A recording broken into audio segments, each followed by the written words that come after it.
BJP अध्यक्ष JP Nadda का बिहार दौरा। बड़ी खबर इस वक्त आ रही है। बीजेपी नेताओं के साथ नड्डा कर रहे मंथन बैठक।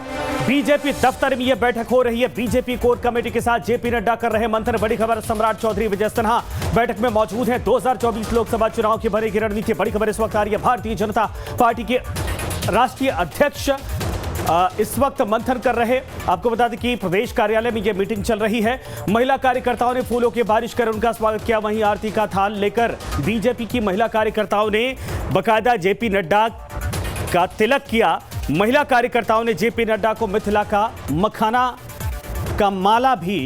की माला पहनाई।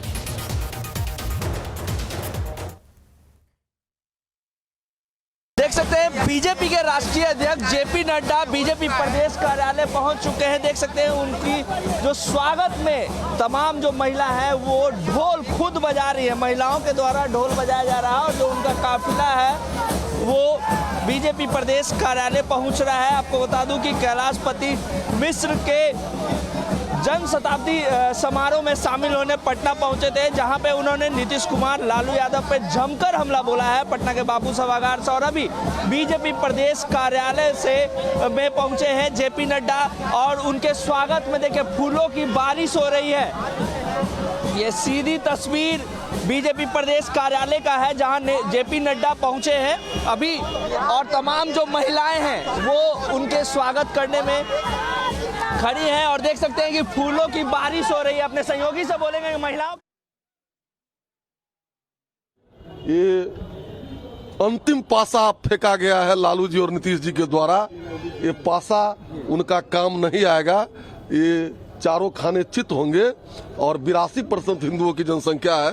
हिंदू राष्ट्र हो, हिंदू राज्य हो बिहार, और हिंदू पर जो प्रताड़ना हो रहा है, जहां अल्पसंख्यक हिंदू हो गए हैं अररिया, किशनगंज, कटिहार, दरभंगा, मधुबनी, बेतिया, मोतिहारी के क्षेत्रों में, वहां विशेष अभियान चलाया जाए, न्यायिक आयोग बना करके इसकी जांच की जाए।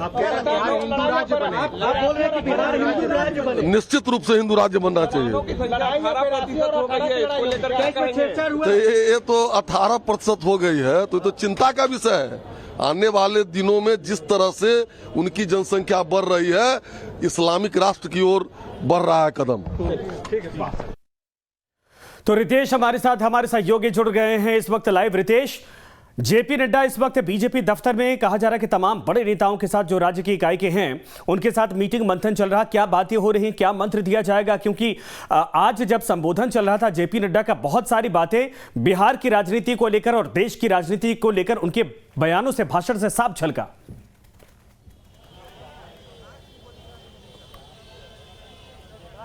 अब बिल्कुल देखिए, सबसे बड़ी बात है कि जेपी नड्डा आए हैं और बिहार बेहद महत्वपूर्ण है बीजेपी के लिए। तभी आप देखिए कि केंद्रीय गृह मंत्री से लेकर बीजेपी के जो राष्ट्रीय अध्यक्ष हैं, बार बार बिहार आना हो रहा है। और एक बार राकेश दिखाएं कि देखिए शाम के 7 बज चुके हैं और बीजेपी कार्यालय में चाहे छोटा कार्यकर्ता हो या बड़ा नेता, तमाम लोग जो हैं वो मौजूद हैं। और एक बार राकेश से, हमारे सहयोगी हैं, उनसे कहेंगे कि दिखाएं कि जो सामने जो ये अटल सभागार है और यहीं पर जेपी नड्डा इस वक्त विधायक दल की जो मीटिंग है उनके नेतृत्व में हो रही है। तमाम विधायकों से वो फीडबैक ले रहे हैं कि क्या ग्राउंड जीरो पर स्थिति है, पार्टी कितनी मजबूत है, पार्टी कहां कमजोर है, लोगों की नाराजगी क्या है। और आज की मीटिंग के बारे में हमें ये जानकारी मिल रही है कि कई ऐसे नेता जो कहीं ना कहीं हाशिए पर थे, उन तमाम नेताओं को एक बार फिर से मेन लाइन में उनको लाने की, मेन स्ट्रीम में लाने की बीजेपी की तैयारी है। क्योंकि देखिए कि बीजेपी के लिए चुनौतीपूर्ण कई मायनों में है इस वक्त, अगर देखा जाए 2024 का चुनाव।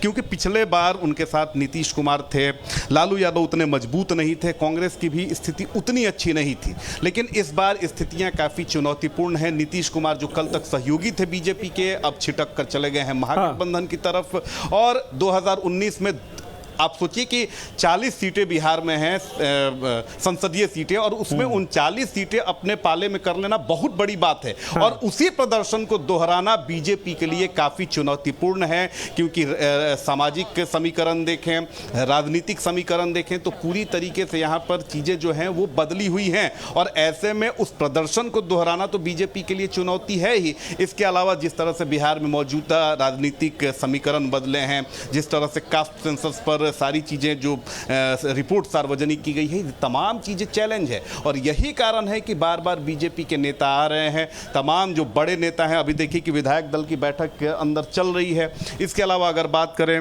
तो विधायक के साथ कोर कमेटी की बैठक यहाँ पर होने वाली है। कोर कमेटी की बैठक में भी जो संगठन से जुड़े हुए बड़े चेहरे हैं, जो संगठन से जुड़े हुए पुराने चेहरे हैं, वो तमाम लोग इस मीटिंग में शामिल होंगे। और उसके बाद क्या कुछ जेपी नड्डा उन्हें बताते हैं वो बहुत महत्वपूर्ण होगा, क्योंकि अब बमुश्किल 7 से 8 महीने समय बाकी हैं लोकसभा चुनाव के। और ऐसे में जेपी नड्डा का बिहार दौरा काफी महत्वपूर्ण है। कई सारी बातें हैं, किस लाइन लेंथ पर पार्टी आगे बढ़ेगी, क्या कुछ बयानबाजी होगी, क्योंकि तमाम जो बड़े बड़े प्रवक्ता हैं पार्टी के वो भी मीटिंग में मौजूद हैं। तो बिल्कुल कहा जा सकता है कि 2024 के लिए बीजेपी ने अभी कमर कसी है। वाकई में जैसा आपने इंडिकेट किया कि इस बार बढ़ने वाली है, एक तरफ ओबीसी आरक्षण का मसला, फिर कास्ट सेंसस करवा लेना, उसके बाद महिलाओं के आरक्षण को लेकर भी कि ओबीसी समुदाय की महिलाओं को भी आरक्षण दिया जाए। अगर विमेन रिजर्वेशन वाले बिल की बात की जाए, महिलाओं से वेलकम करवाना, जेपी नड्डा या फिर भारतीय जनता पार्टी क्या उस दिशा में यह मैसेज देना चाहती है कि महिलाओं की असल में हक की बात वही करते हैं? दूसरा, जेपी नड्डा बार बार अगर ये कहते हैं कि हमारी पार्टी में सबसे ज्यादा विधायक और जो एमपी हैं वो ओबीसी समुदाय से आते हैं, इसको डाइल्यूट करने के लिए कोई कदम उठाया जाएगा, कोई रणनीति बनाई जाएगी? बिल्कुल बिल्कुल। देखिए, बहुत ही महत्वपूर्ण सवाल है, क्योंकि महिलाओं से स्वागत कराना, कुछ ही दिन पहले महिला बिल जो है आप देखें कि किस तरीके से संसद में उसे पेश किया गया। तो बीजेपी कहीं ना कहीं इसको भुनाने की कोशिश में है कि महिलाओं की सच्ची हितैषी वही है। क्योंकि अभी तक देखा जाए तो बिहार में अगर देखें तो नीतीश कुमार अगर अभी तक उन्होंने शासन किया, 17-18 सालों से वो लगातार मुख्यमंत्री हैं, तो आधी आबादी का भी बहुत बड़ा योगदान है। क्योंकि जिस तरह से उन्होंने उनके लिए काम किया, तो कहीं ना कहीं महिलाओं का एक भरोसा नीतीश कुमार पर था।